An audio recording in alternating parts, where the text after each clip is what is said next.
The silver rings burned through Electra's earlobes like molten iron, and she couldn't even scream because Elder Margot's hand clamped over her mouth with crushing force. Blood trickled down her neck in warm rivulets as the cursed metal sank deeper, burrowing through flesh and cartilage, seeking bone. The packhouse throne room swam in her vision, full of wolves who watched with cold satisfaction as the Luna rings, artifacts meant only for those born to hear the moon goddess, were forced into the ears of a servant girl who dared to speak prophecy. "Fraud!" Elder Margot hissed, her breath hot against Electra's cheek. "You think you can claim Luna gifts with your dirty bloodline? These rings will expose you for what you are. They kill pretenders, child. They burn liars from the inside out." Electra's knees buckled, but two guards held her upright, their claws digging into her shoulders through her thin dress. The throne room fell silent except for her muffled whimpers and the terrible, wet sound of metal meeting skull. The rings weren't just piercing her ears anymore. They were fusing to her temporal bones, spreading like roots through the delicate architecture of her inner ear. She could feel them wrapping around the base of her skull, cold tendrils seeking her brainstem. Alpha Dominic watched from his throne with arms crossed, his face carved from granite. Beside him, his son Nicholas stood rigid, his jaw working as if he wanted to speak but couldn't find the words. Electra's gaze caught his for just a moment, those storm-gray eyes that had looked at her so differently 3 months ago, before everything went wrong, before Elder Margot wrenched her head forward again. "The rings will kill her within the hour," Elder Margot announced to the assembled pack. "And when she dies, screaming and bleeding from every orifice, we'll all know she was nothing but a desperate Omega trying to manipulate her way into power. No true Luna has emerged in this pack for 3 generations. This girl thought she could fake her way into the position by inventing prophecies and claiming divine visions." The pack murmured approval. Electra recognized many of the faces, wolves she'd served meals to, whose children she'd watched, whose homes she'd cleaned. Not one of them met her eyes now. She was 23 years old, an orphan who'd worked in the packhouse kitchen since she was 14, and she was about to die for telling the truth. The truth that had come to her 6 weeks ago, in a dream so vivid it burned behind her eyes for days afterward. The truth about the rogues massing at the eastern border, about the traitor in the pack's inner circle, about the blessing the moon goddess wanted to bestow if only Alpha Dominic would perform the old ritual at the next full moon. Electra had kept silent for days, terrified of speaking up. But the dreams grew more insistent, more violent, until finally she'd gathered her courage and approached Elder Margot privately, hoping the old woman would take the message to the Alpha. Instead, Elder Margot had called her a liar, a manipulator, a servant girl with delusions of grandeur.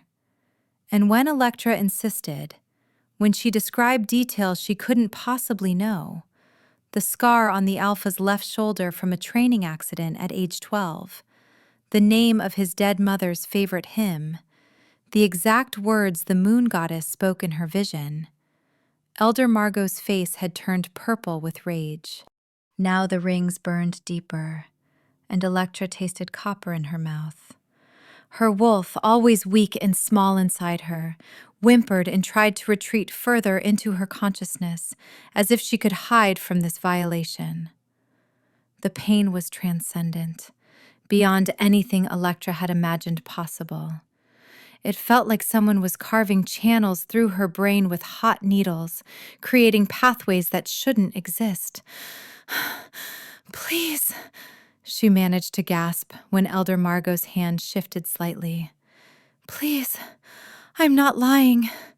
The moon goddess showed me. Silence! Elder Margot struck her across the face, and Electra's head snapped to the side. The rings pulled against her skull with the movement, and she felt something tear inside her ear canal. More blood flowed. You dare invoke her name with your dying breath? You dare compound your sacrilege? Mother, Nicholas's voice cut through the haze of pain. This has gone far enough. If she's a fraud, the rings will kill her, as you say. But this spectacle... Elder Margot turned to face her son with eyes like chips of ice, is necessary so that no other presumptuous Omega gets ideas above her station. Your father agrees, don't you, Alpha?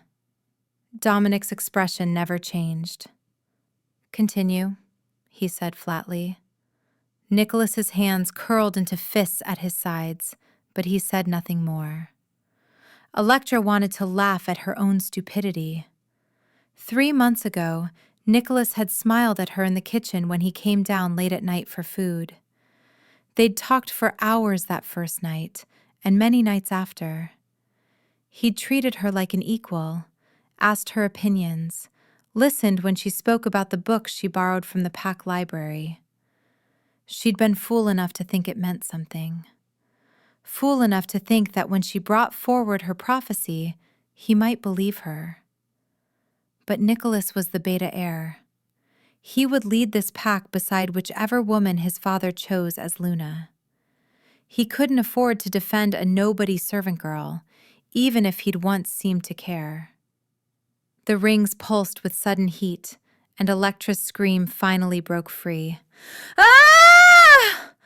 It echoed off the throne room's high ceiling, bouncing between stone pillars, and for a moment, every wolf in the room shifted uncomfortably. The sound was wrong, too raw, too primal, more animal than human despite her mostly human form. It was the sound of something fundamental breaking. Then the screaming stopped, because Electra couldn't breathe anymore.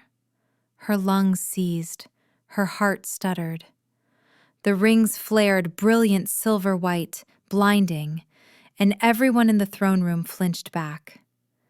Elder Margot released her with a cry of disgust, as if Electra's skin had suddenly become acid.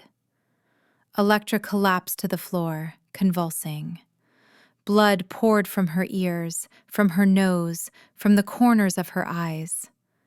The guards released her and stepped back quickly, unwilling to touch her. She was dying. Elder Margot was right. The Luna rings were killing her because she was a fraud, because she was nothing, because the moon goddess didn't speak to orphaned Omega servants who couldn't even shift properly. Except the pain was changing. The burning metamorphosed into something else. A terrible pressure building behind her eyes, in her skull, spreading down her spine like liquid moonlight. The rings weren't killing her. They were opening her. The first voice hit her consciousness like a hammer. Moon goddess, please let my daughter wake up from the fever. Then another. Please let me find my fated mate before the season ends. Another. Please give me strength to face the Alpha's judgment tomorrow. Another. Hundreds of voices, thousands, all praying at once. Every prayer spoken to the moon goddess by every wolf in the territory, all of them pouring into Electra's mind simultaneously. She tried to close her ears, to shut them out, but the rings had fused to her skull, and there was no closing what they'd opened. The prayers crashed over her in waves, drowning her, each one carrying with it the emotion and desperate hope of the wolf who'd spoken it. A mother begging for her child's life, a warrior asking for courage, a young wolf praying for their first shift, an elder requesting a peaceful death. Love prayers, revenge prayers, healing prayers, prayers of thanksgiving and prayers of desperation.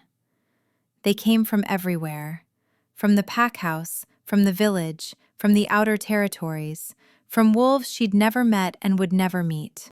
This was what Aluna heard. This was the gift and the curse of the moon goddess's chosen.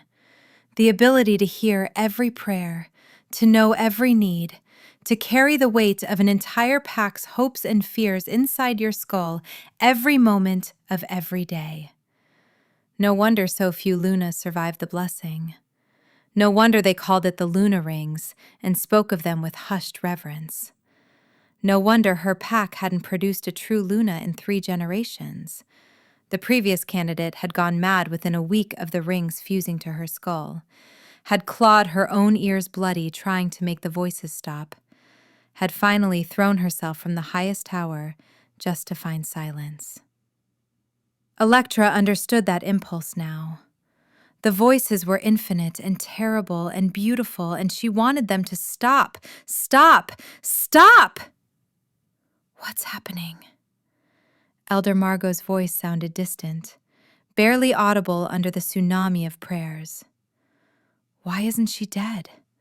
The ring should have killed her by now. Mother, look at her eyes. Nicholas's voice, closer, and Electra realized he'd moved toward her while she was drowning in prayer. They're silver. Pure silver. That's impossible. Only a true Luna. Elder Margot's voice fractured. No, she can't be. A servant girl can't be Luna. The bloodlines don't lie. Her parents were nobody. Clearly somebody was lying, Nicholas said quietly. He knelt beside Electra, and his hand hovered near her shoulder but didn't quite touch, as if he wasn't sure he had the right. Electra, can you hear me? Can you speak? She tried to answer, but a fresh wave of prayers crashed over her, and all that came out was a choked gasp. She could feel the rings settling into their final position, the metal now indistinguishable from her own bone. They'd accepted her. The moon goddess had accepted her. She was Luna, whether anyone wanted her to be or not. Someone get water, Nicholas commanded, and feet scattered across the floor. And clear this room, everyone out except immediate family and the council. You have no authority to issue orders, Nicholas, Elder Margot snapped, but her voice shook now. Your father is still Alpha. My son is right. Clear the room. Dominic's voice held none of its earlier coldness. He sounded shaken, uncertain for the first time in Electra's memory. This changes everything. The throne room emptied quickly, wolves whispering and throwing frightened glances at the bleeding girl on the floor. Electra tried to sit up, but the world spun violently, and she only managed to roll onto her side. The prayers kept coming, relentless, and she couldn't find her own thoughts among them. Someone was praying for rain. Someone else was praying for their mate to love them. A child was praying for their wolf to emerge. A warrior was praying for an honorable death in battle. How did you separate your own mind from this? How did you function when thousands of voices spoke to you at once? Breathe, Nicholas said, his hand finally making contact with her shoulder, warm and steady. Just breathe, Electra. Focus on my voice. Push the others away. Can't, she managed to gasp. Too many. Too loud. You can. Luna's learned to filter. My grandmother told me, before she died, when I was very young, she said the prayers become like water once you learn to swim in them. Let them flow over you. Don't try to grab each one.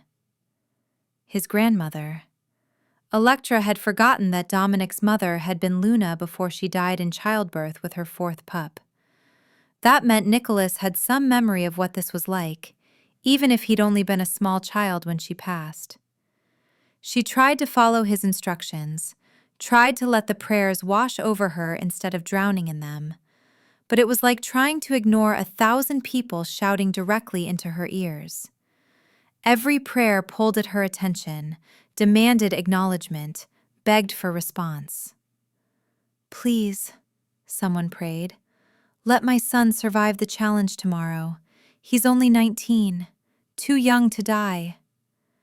That prayer hooked into Electra's consciousness and wouldn't let go.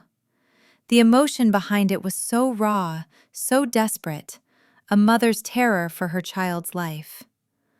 Electra's mind reached toward it instinctively, wanting to soothe, wanting to help, and suddenly she wasn't in the throne room anymore. She stood in a small cabin at the edge of pack territory. A woman knelt before a rough altar, hands clasped, tears streaming down her weathered face. Behind her, a young man sharpened a blade with mechanical precision, his jaw set but his hands trembling. Tomorrow he would fight another wolf in a dominance challenge. Tomorrow he might die. "Moon goddess," the woman whispered, her voice broken with crying. "He's all I have left. His father died on patrol. His sister succumbed to the wasting sickness. Please don't take my last child. Please." The vision released Electra, and she gasped, back in her own body, back on the throne room floor. Nicholas stared at her with wide eyes. "What just happened? You went somewhere. Your eyes, they were glowing." "The prayers," Electra managed. Her voice sounded strange, distant. "I can see them, feel them. There's a woman. Her son fights tomorrow. She's terrified." "What woman? Where?" "Eastern Edge. Small cabin near the pine grove. She's alone. Her son is—" Electra's mind sifted through the information that had downloaded directly into her consciousness during the vision. "His name is Thomas. He's challenging Marcus the Enforcer for a position in the warrior ranks. He's going to lose. Marcus is twice his size, and Thomas hasn't recovered properly from a shoulder injury last month. The mother knows he's going to die." Nicholas glanced at his father. Dominic had risen from his throne and moved closer, his face unreadable. Elder Margot stood frozen, her mouth hanging open. "How can you possibly know these details?" Dominic demanded. "The rings," Electra said simply. "They show me. The Luna rings don't just let you hear prayers. They let you see the wolves who pray, feel what they feel, know what they know." "That's not how it worked for my mother," Dominic said, but he sounded uncertain. "She heard prayers, yes, but she never spoke of visions." "Perhaps she wasn't strong enough," Elder Margot said, recovering some of her composure. "Or perhaps this girl is experiencing delusions as the rings drive her mad. We should confine her until we're certain she's stable." "I'm not mad," Electra said, finally managing to push herself into a sitting position. Blood still dripped from her ears, but the flow was slowing. The prayers continued their endless assault, but she was learning to breathe through them, to let them flow around her without catching on every individual voice. "I'm Luna. The moon goddess chose me, and you tried to kill me for speaking her truth." The words came out harder than she intended, edged with anger she hadn't known she could express. Elder Margot flinched. "You claimed prophecy without proof," the old woman said defensively. "You're a servant, an Omega. You have no training, no bloodline, no worth," Electra finished for her. "That's what you were going to say, isn't it? I have no worth in your eyes. But the moon goddess doesn't care about bloodlines, or training, or which station I was born into.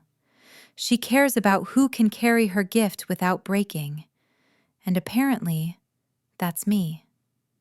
She climbed to her feet, swaying only slightly. Nicholas reached out to steady her, but she stepped away from his hand.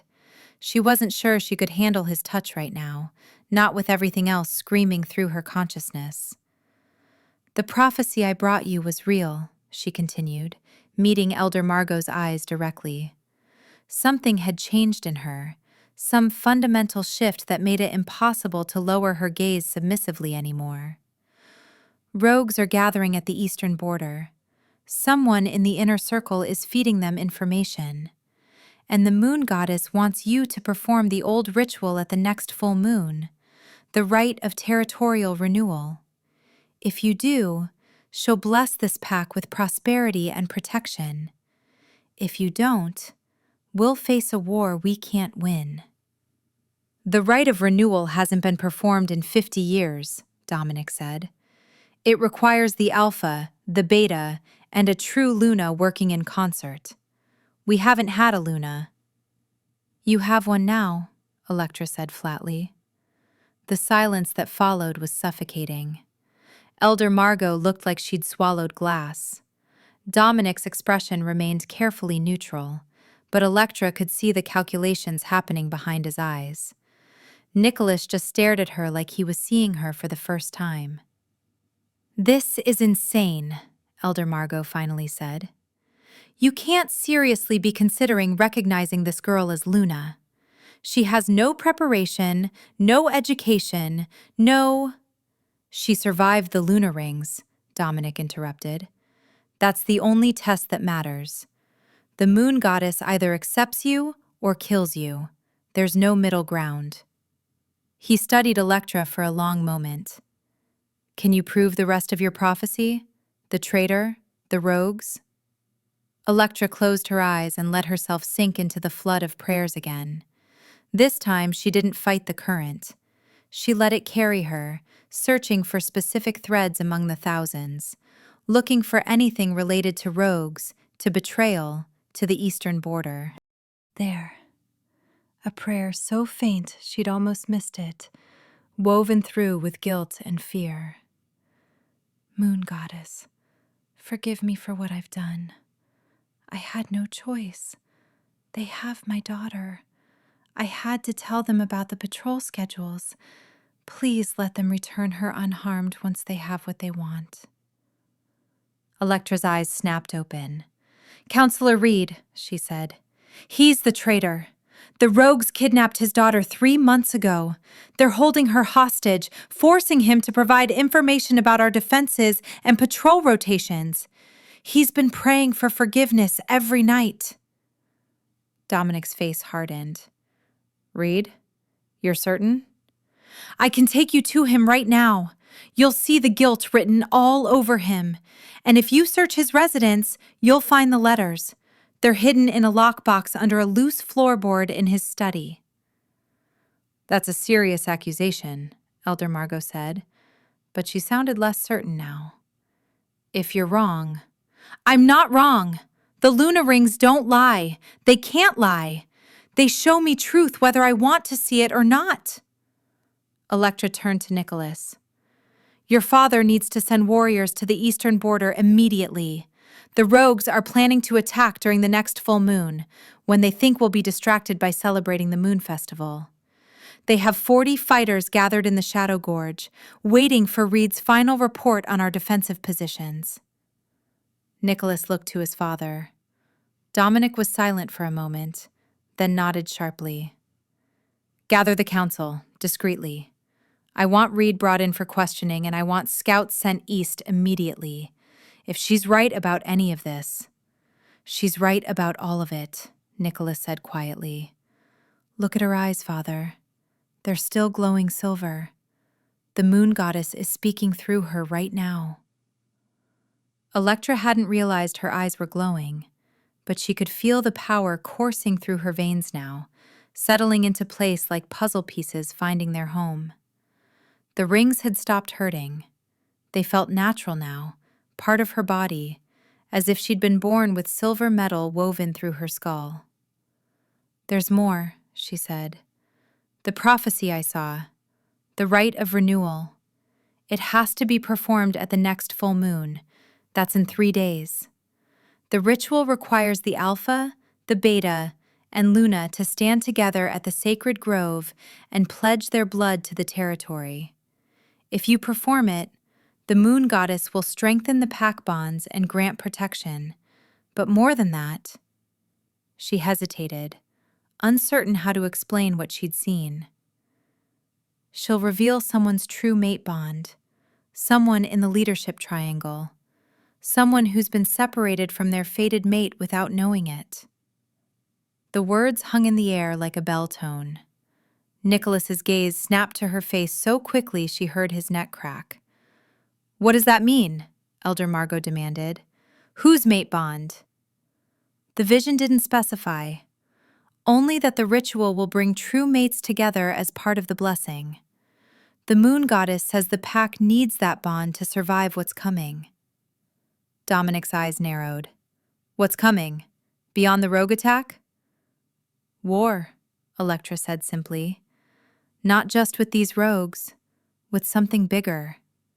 The attack in 3 days is only the beginning. There's a movement growing among the rogue populations. Someone is unifying them, giving them purpose and strategy. They plan to move against the established packs systematically, starting with the smaller territories and working their way up. We're one of their first targets." "Who?" Nicholas asked. "Who's organizing them?" Electra shook her head. "I don't know yet. The prayers don't tell me everything, only what the moon goddess wants me to know. But she wants this pack strong before the war comes. That's why the ritual is so important. That's why she chose now to awaken a Luna."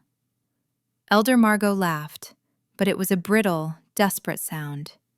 "You expect us to believe that the moon goddess, after 3 generations of silence, suddenly decided a kitchen servant should be Luna? That you, of all wolves, are meant to lead us through some prophesied war?" "I don't expect you to believe anything," Electra said tiredly. The adrenaline was fading now, leaving her hollow and shaking. "I'm just telling you what she showed me, what she wants. You can accept it or reject it. That's your choice. But the Luna rings are fused to my skull. They're not coming off. So whether you recognize me as Luna or not, I'm going to keep hearing every prayer, seeing every vision, carrying every burden the moon goddess sends me. The only question is whether I do it with this pack's support or alone." She swayed on her feet, and this time when Nicholas moved to steady her, she didn't pull away. His hand on her elbow was warm and solid, grounding her in her body when the prayers threatened to pull her apart. "She needs rest," Nicholas said, "and medical attention. Those wounds need to be cleaned and dressed, even if the rings have stopped bleeding." "Take her to the Luna suite," Dominic ordered. "If she's truly Luna, that's where she belongs. We'll convene the council in 1 hour. I want Reed, the scouts, and every ranking wolf in this pack house. We'll test these prophecies." His gaze fixed on Electra. "If you're wrong about Reed or the rogues, this conversation ends very differently." "I'm not wrong," Electra said. But inside, a small part of her that was still just Electra the kitchen servant whispered, "What if you are? What if this is all madness and delusion, and the rings are just driving you insane like they drove the last Luna candidate insane? What if tomorrow you wake up and realize you invented everything?" She pushed the doubt away and let Nicholas guide her from the throne room. Her ears throbbed with every heartbeat. Blood had dried in crusty tracks down her neck and soaked into the collar of her dress. She must look like something from a nightmare, wild-eyed and blood-covered, claiming divine authority. The Luna suite was on the 3rd floor of the pack house, in the wing reserved for family. Electra had cleaned these rooms before, but never imagined she'd sleep in them. The main chamber was larger than the entire servants' quarters. Rich carpets covered polished wood floors. Tapestries depicting moon phases hung on the walls. A massive bed dominated the space, its posts carved with wolves running through forest scenes. "Sit," Nicholas instructed, guiding her to a chair near the window. "I'll get the medical kit." Electra sat, grateful to be off her feet. The prayers had settled into a constant background hum, like the sound of a distant waterfall. She could still hear individual voices if she focused, but the overwhelming flood had receded to something almost manageable. Almost. Nicholas returned with a basin of water and clean cloths.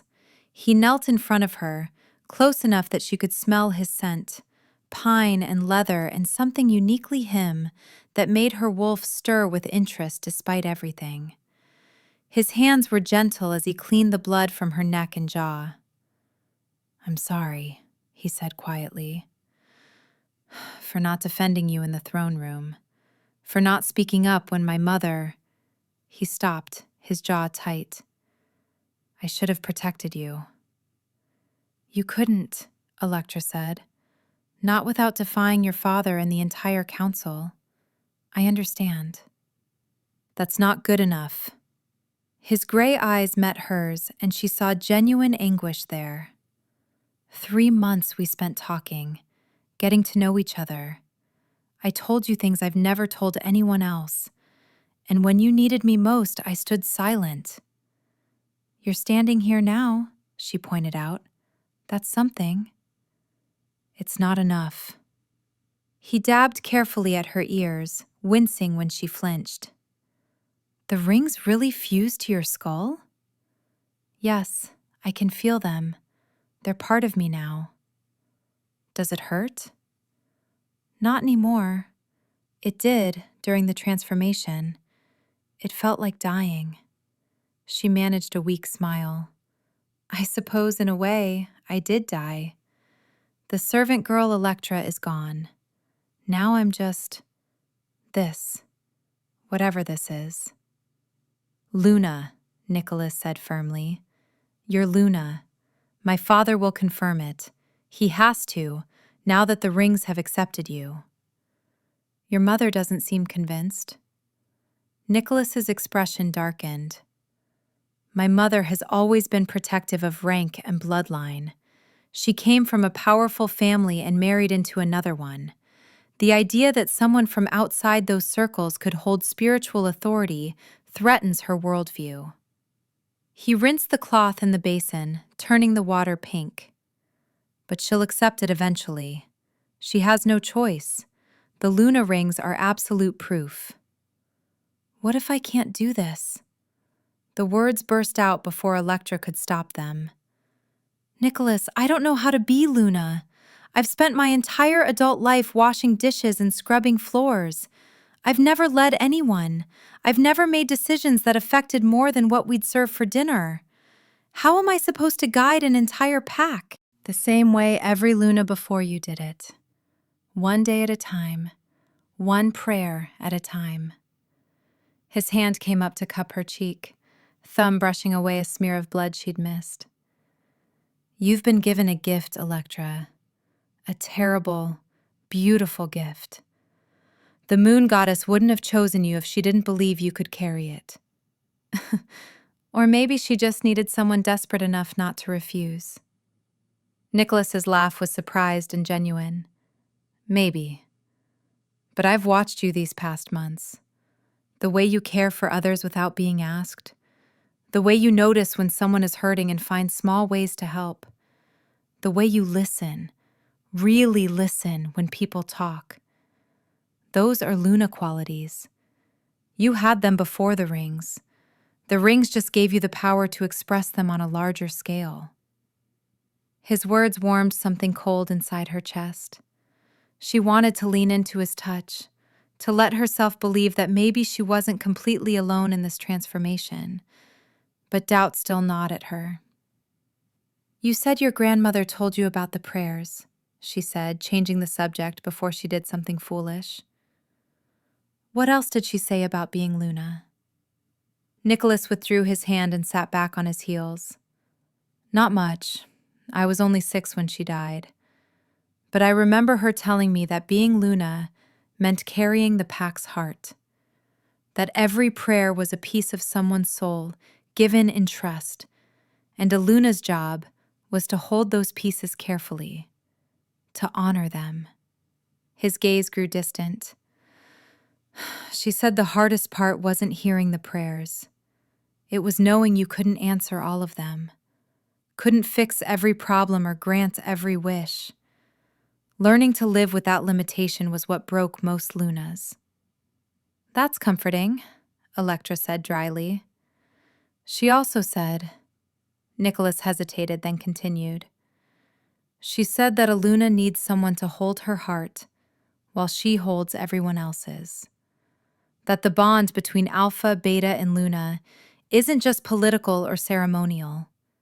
It's survival. They keep each other sane when the weight gets too heavy. The way he looked at her when he said it made Electra's breath catch. There was something in his eyes, some intensity that hadn't been there before. Or maybe it had always been there and she'd been too afraid to see it. Nicholas. A knock at the door interrupted them. Nicholas rose fluidly to his feet and opened it to reveal a young Omega, barely 16, holding a tray of food. Beta Air, the girl stammered, eyes wide. Your father sent refreshments for her. She couldn't quite bring herself to say Luna, Electra noticed. Not yet. It was too new, too strange. Thank you, Mira, Nicholas said gently, taking the tray. Please tell my father we'll join the council meeting in 30 minutes. The girl bobbed an awkward curtsy and fled.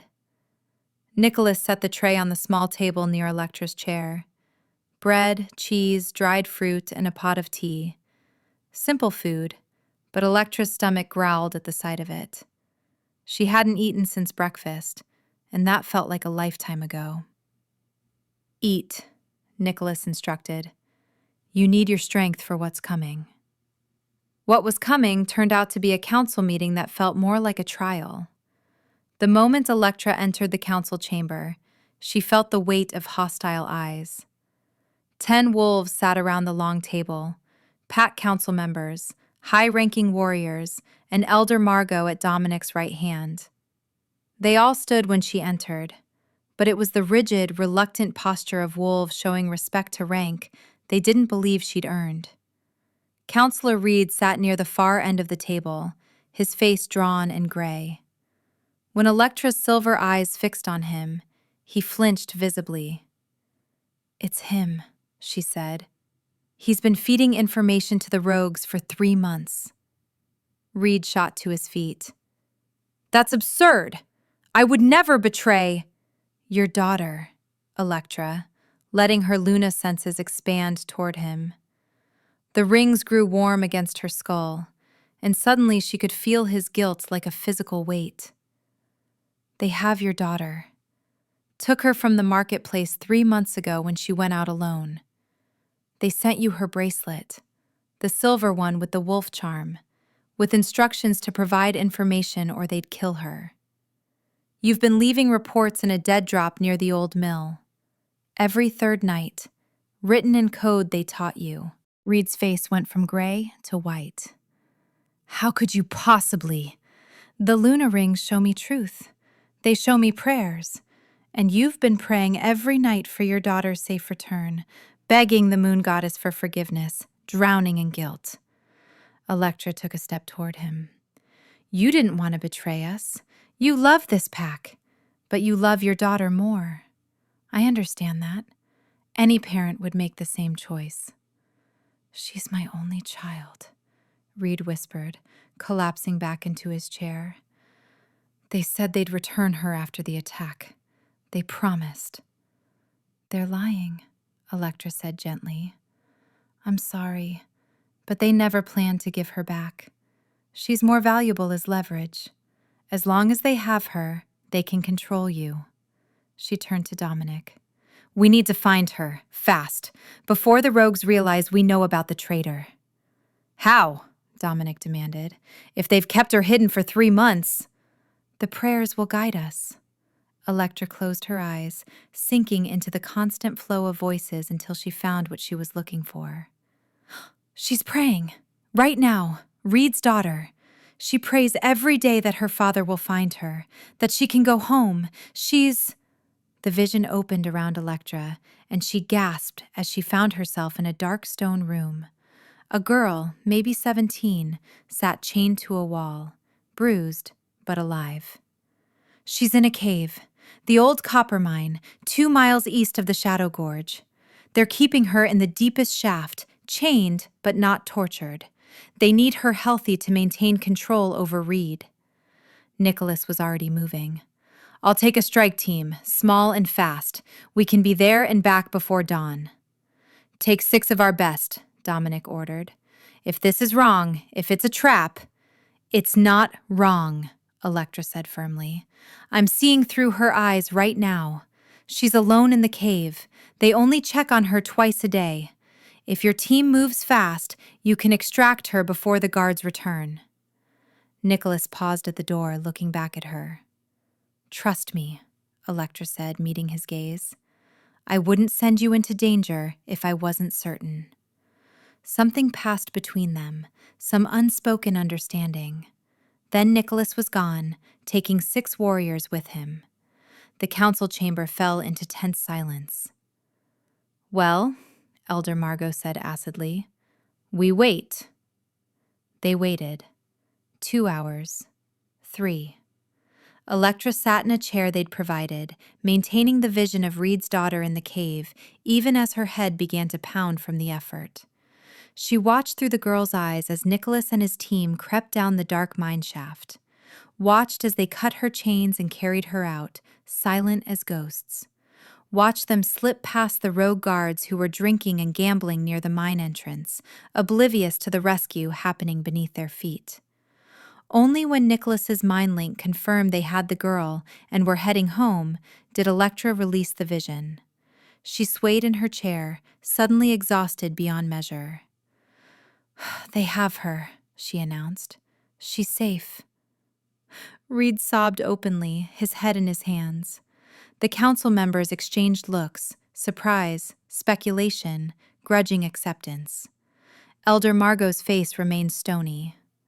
So you can find lost pack members, she said. That doesn't prove you're capable of being Luna. It doesn't prove— Mother. Dominic's voice cut across hers like a blade. Enough. She survived the Luna Rings. She proved the traitor. She rescued Reed's daughter. What more proof do you need? I need to know she can lead, that she has the strength to make hard decisions, that she won't crumble the first time the pack faces real crisis. Elder Margot stood, her hands flat on the table. Your grandmother went mad, Dominic. She heard the prayers and couldn't bear the weight. She threw herself from a tower rather than face another day of it. How do we know this girl won't do the same? You don't, Electra said quietly. All eyes turned to her. You can't know. I can't know. Maybe I will break under the weight. Maybe a month from now, I'll be the one clawing at my ears trying to make the voices stop. But right now, in this moment, I'm the only Luna you have. And the moon goddess didn't give me these visions and these rings just to watch me fail. She has a plan. Whether you believe in it or not, I'm going to follow it. She rose to her feet, drawing on reserves of strength she didn't know she possessed. The rite of territorial renewal will be performed in 3 days at the full moon.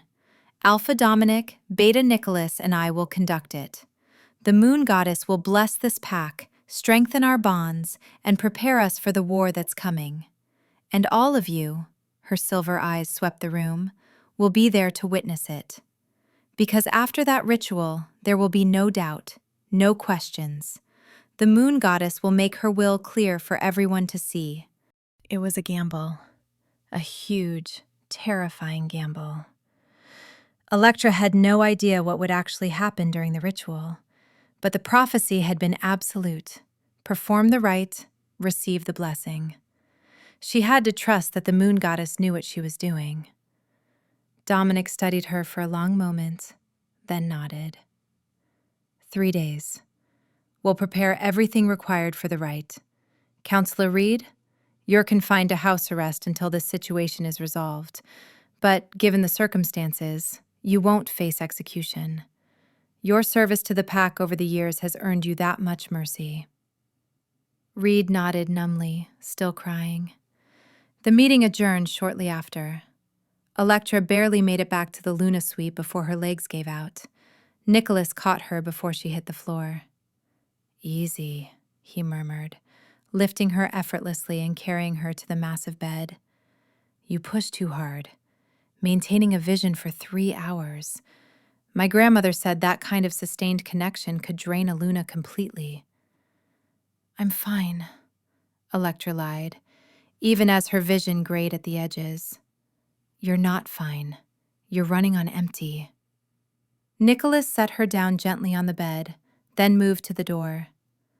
"I'll get you food. Real food, not that bread and cheese. You need protein and—" "Nicholas." She caught his hand before he could leave. "Thank you for believing me, for rescuing that girl, for not letting your mother execute me." His fingers tightened around hers. "I should have done more. Should have done it sooner. When this is over, when the ritual is complete and you're recognized fully as Luna, He stopped, seeming to struggle with something. "There's something I need to tell you. About the mate bond revelation you mentioned, the one the moon goddess said would happen during the rite." Electra's heart stuttered. "What about it?" "I've felt a pull toward you since the first night we talked," he said quietly. "A connection I couldn't explain. I told myself it was just attraction, just interest, but it's been growing stronger. And tonight, when I saw you bleeding on the throne room floor, when I thought you were dying—" His gray eyes met hers, intense and searching. "I felt like something in me was dying too. Like losing you would tear out a piece of my soul." "Nicholas, that could just be—" "It's the mate bond," he said firmly. "I'm almost certain. The pull is too strong, too specific. But I never scented it on you, never felt the usual signs, so I thought I was wrong. That maybe I was just hoping." He sat on the edge of the bed, still holding her hand. "Then you said the ritual would reveal true mates, and I realized maybe the moon goddess has been hiding it, waiting for the right time, waiting for you to become who you were meant to be." Electra's mind reeled. Nicholas thought they were fated mates? She'd barely let herself imagine he was genuinely interested in her, let alone that the moon goddess had bound them together. "What if you're wrong?" she whispered.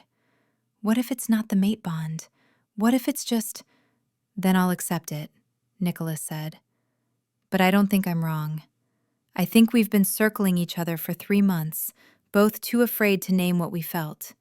And now the moon goddess is going to make it undeniable." He leaned down and pressed his lips to her forehead, gentle and reverent. "Rest now. Build your strength. In 3 days, everything changes, for both of us." He left her alone in the Luna suite, and Electra lay back against the pillows, her mind spinning. Around her, the prayers hummed their endless song. Someone was asking for healing. Someone was praying for courage. Someone was thanking the moon goddess for answered prayers. And somewhere in that vast chorus, Electra thought she heard a voice that sounded like her own, praying for the strength to be what these wolves needed, praying for the courage to accept what the moon goddess had chosen her to become. The next 3 days passed in a blur of preparation. Electra learned more about Luna duties in 72 hours than she'd learned in her entire life. Elder Margot, despite her obvious displeasure, walked her through the ritual components with meticulous detail. The sacred grove, the blood oath, the ancient words that hadn't been spoken in generations. "You'll stand between Alpha and Beta," Margot explained, her tone clipped and professional. "The Luna is the bridge. You channel the moon goddess's power while they channel the pack's strength. If any of you breaks formation, the ritual fails." "What happens if it fails?" Electra asked. "The last time a rite of renewal failed, The pack lost its territory within a year. Rogues overran them. Half the wolves died. Margot's eyes were hard. No pressure. But beyond the ritual training, Electra found herself drawn into other Luna duties she hadn't anticipated. Wolves came to her with prayers, with requests, with problems they'd normally take to the Alpha but somehow felt she could solve better. A mother whose child was ill. A warrior with nightmares from battle trauma. An elder preparing for death who wanted Luna's blessing. Electra heard them all, held their pain, carried their hopes. And somewhere in those 3 days, she stopped feeling like a kitchen servant wearing a crown she didn't deserve. She started to feel like Luna. The night before the ritual, Nicholas found her in the sacred grove. She'd come to familiarize herself with the space, to walk the circle where they'd perform the rite. Moonlight filtered through ancient trees, painting everything silver. "Can't sleep?" he asked, joining her at the circle's center. "Too many prayers," Electra admitted. "They're louder tonight, anxious. Everyone's worried about tomorrow." "They're not the only ones." Nicholas stood close enough that she could feel the heat radiating from his body. "I've been doing research about the mate bond reveal. Every account I found says the same thing. When true mates are revealed during the rite, the bond snaps into place with enough force to knock them both unconscious." "Comforting." "I'm serious, Electra. If we're right, if we are fated mates, the moment the ritual completes, we're going to feel everything. Every emotion, every sensation, amplified 1,000 times. It's going to be overwhelming."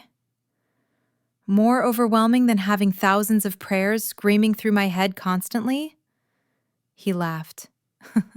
"Fair point. You've already survived your trial by fire." His expression sobered. "But I need you to know, whatever happens tomorrow, whatever the moon goddess reveals, I'm with you. Not because of rank or duty or destiny, because I choose to be." Electra turned to face him fully. "Even if we're not fated mates? Even if the ritual reveals nothing between us?" "Even then." His hand came up to cup her face, and his touch sent electricity sparking down her spine. "Though I'm betting I'm right." The kiss, when it came, felt inevitable, like gravity, like destiny. Nicholas's lips met hers, and the world contracted to that single point of contact. Electra's hands fisted in his shirt, pulling him closer, and she felt her wolf rising up with a possessive growl that surprised them both. "Mine," her wolf snarled. "Ours. Always ours." Nicholas pulled back, breathing hard. "Your wolf?" "Seems to have opinions," Electra managed. Her own wolf had always been quiet, submissive, but now it paced restlessly, demanding more of Nicholas's touch, more of his scent, more of everything. "So does mine." Nicholas's eyes flashed gold. "It's been going crazy since the lunar rings fused to you, like it's finally found something it's been searching for." They stood there in the moonlight, barely apart, both trembling with the force of whatever was building between them. Electra wanted to close the distance again, wanted to see where this would lead, but something held her back. Tomorrow. The ritual. Everything would become clear tomorrow. "I should go," she whispered, not moving. "You should," Nicholas agreed, also not moving. Finally, with effort, Electra stepped back. 3 days ago, I was nobody. Tomorrow, I'm performing a ritual that could save or destroy this pack, and somewhere in between, I fell." She stopped, the words too big to speak aloud. I know, Nicholas said. Me too. She fled before she could do something foolish, but she felt his gaze following her all the way back to the pack house. Her wolf whined the entire way, wanting to return to him, wanting to stay in the grove until the moon set. Tomorrow, Electra promised her wolf. Tomorrow we'll know for certain. The day of the ritual dawned clear and cold. Electra woke to find a formal Luna gown laid out in her room, white silk embroidered with silver thread in patterns that matched the moon phases on the walls. Someone had left flowers on the dresser. Someone else had polished the Luna rings until they shone. Elder Margot came to help her dress, her movements efficient but her face unreadable. My mother wore this gown, she said quietly. She was Luna for 37 years before the title passed to Dominic's mother. She would have liked you, I think. She always said the moon goddess cared more about the size of your heart than the size of your lineage. It was the first kind thing Margot had said to her. Electra didn't know how to respond. I judged you too quickly, Margot continued, fastening the gown's clasps. Tried to kill you, in fact. That's not something I can take back or apologize for adequately. But I want you to know, if you survive today's ritual, you'll have my full support as Luna. Not because I've changed my mind about bloodlines, but because you've proven me wrong about strength. Thank you, Electra managed. The whole pack gathered at the sacred grove as the sun reached its zenith. Hundreds of wolves, all dressed in their finest, forming circles around the ritual space. Electra walked through them with her head high, feeling their eyes on her, hearing their prayers swirling around her consciousness. Please let this work. Please let her be strong enough. Please let the moon goddess bless us. Please, please, please. Dominic waited at the circle's northern point, dressed in traditional alpha robes. Nicholas stood at the southern point in beta regalia. Both of them tracked Electra's approach with intense focus. She took her place at the western point, completing the triangle. The moment her feet touched the ritual marker, power surged up through the ground and into her body.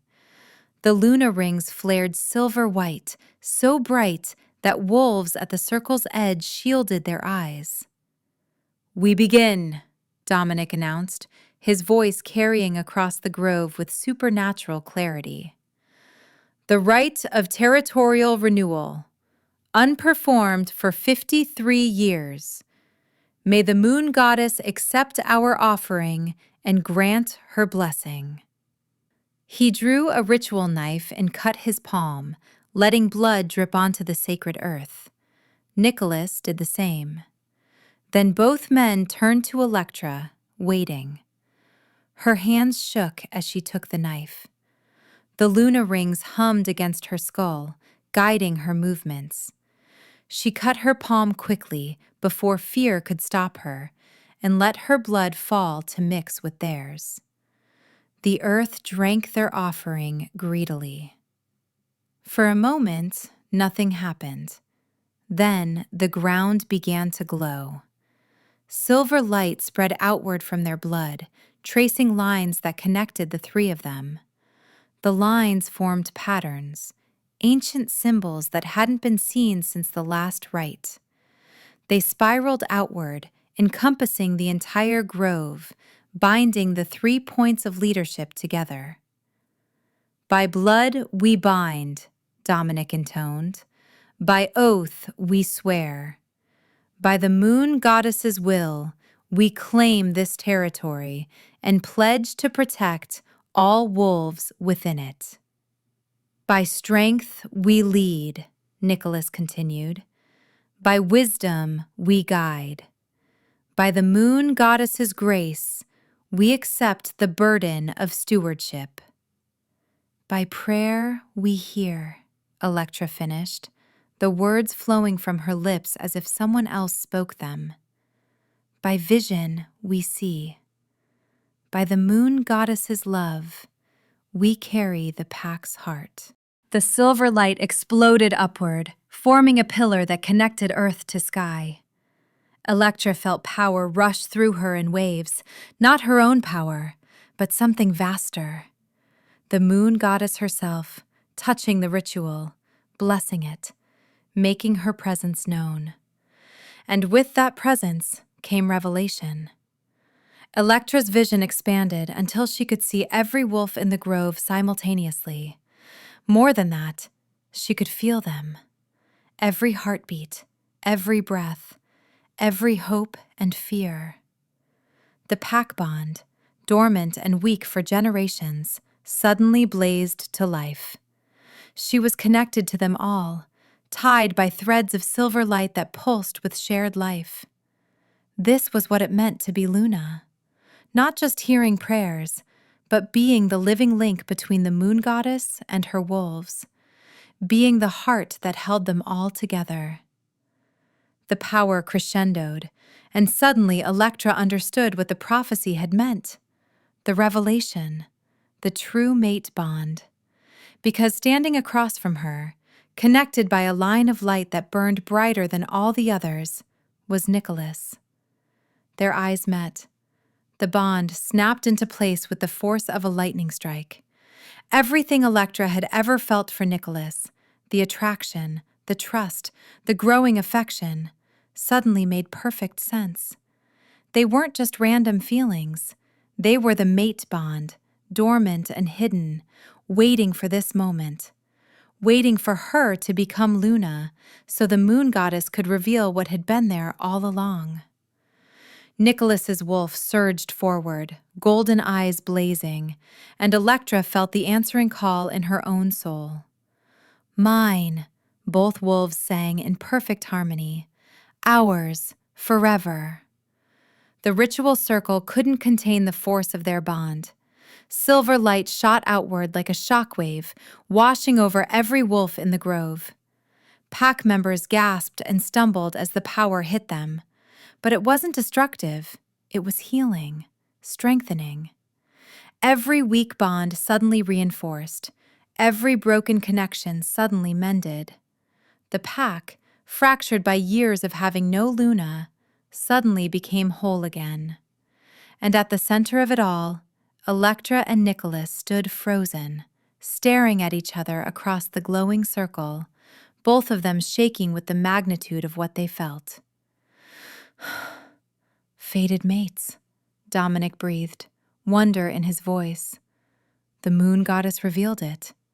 My son and our Luna are fated mates. The pack erupted in howls of celebration. The blessing had been granted, the ritual was complete, and the prophecy had come true. The leadership triangle now included a true mate bond, which would make them stronger than any pack in the territory. Electra tried to take a step toward Nicholas, but her legs wouldn't cooperate. The mate bond was too new, too overwhelming. She could feel everything he felt, his love, his relief, his bone-deep certainty that she was his and he was hers. It should have been frightening, that level of connection, but instead it felt like coming home. Nicholas had no such trouble moving.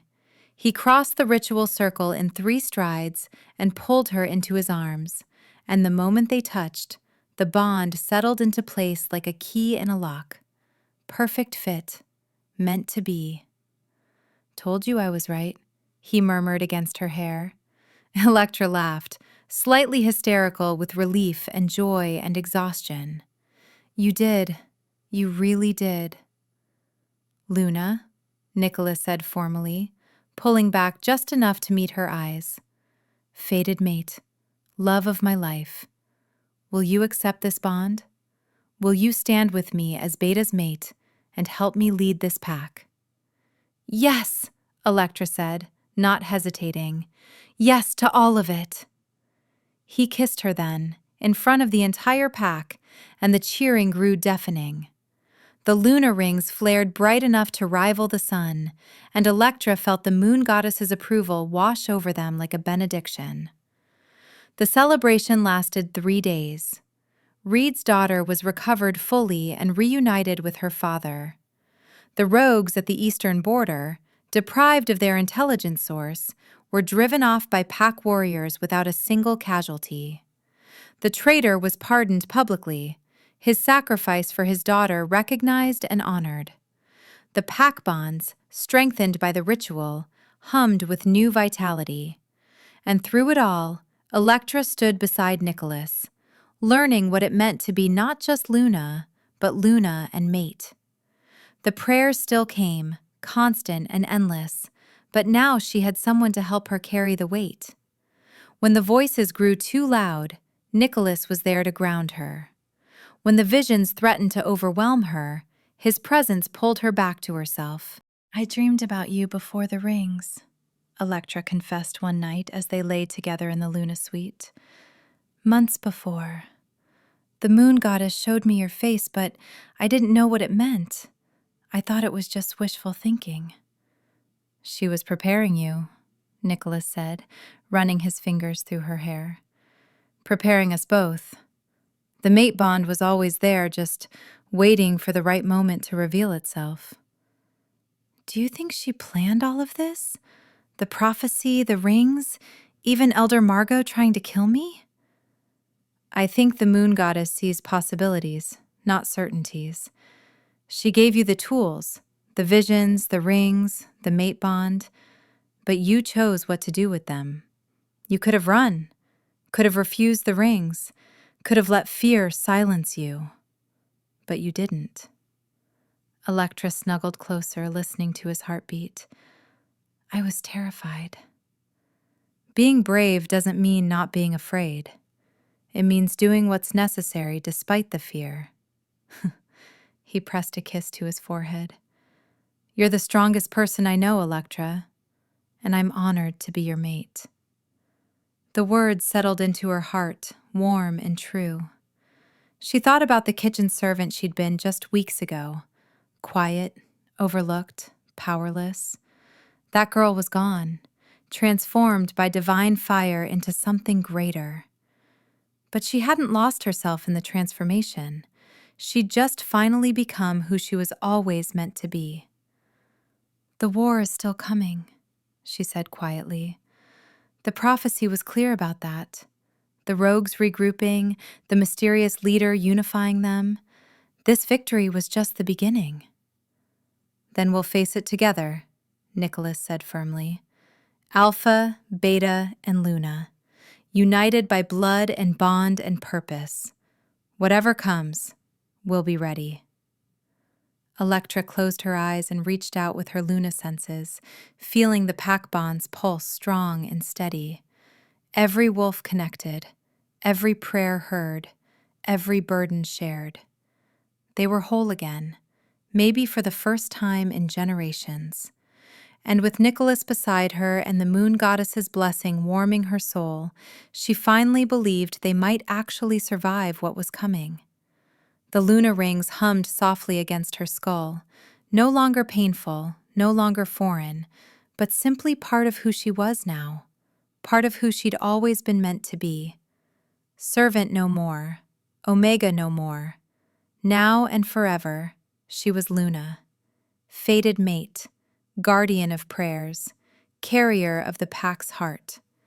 And she was ready for whatever the moon goddess asked of her next. Did you like the story? Let me know your thoughts in the comments. Also, tell us which state you're watching from so I can give you a shout out in the next video. Shout out from our friends in Texas, England, New York, Canada, and more. Don't forget to subscribe so you can stay updated on our next uploads. Thanks for watching!